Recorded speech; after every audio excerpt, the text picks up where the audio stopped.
বন্ধুরা, এখানে খুব সুন্দর বাক্য রয়েছে যিশায় 58 পদে, যেখানে পৃথিবীতে যিশুর ফিরে আসার বিষয় রয়েছে।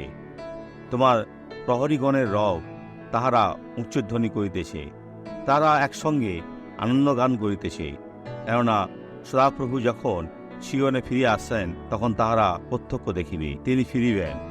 কোনো একদিন প্রভুর বাক্য পূর্ণ হবে, শেষ তুরি শোনা যাবে, মৃতেরা প্রথমে উঠিবে।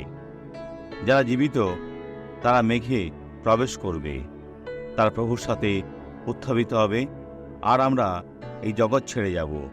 মণ্ডলীর উত্থাপনের পর যারা এখানে থেকে যাবে তাদের জন্য সেটা গম্ভীর বিষয় হবে, কিন্তু ঈশ্বর চান যেন আপনি এই উত্থাপনের মধ্য দিয়ে যান। এই ধন্য ব্যক্তিকে দেখুন। আর আপনি ভাই, ঈশ্বর কি আপনাকে আশীর্বাদ করেছেন? হ্যাঁ, আশীর্বাদ করেছেন। মাপাটা খুব ভারী ছিল।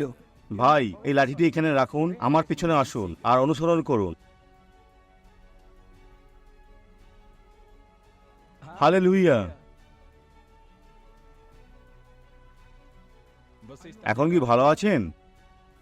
হ্যাঁ, আমি ভালো আছি। ডাক্তার আপনাকে এটা না কখন বন্ধ করতে হবে বলবে, কিন্তু প্রভু যিশুই হলেন ডাক্তার। এখন চলুন, ঈশ্বরের গৌরব হোক, আপনি সুস্থ হয়েছেন।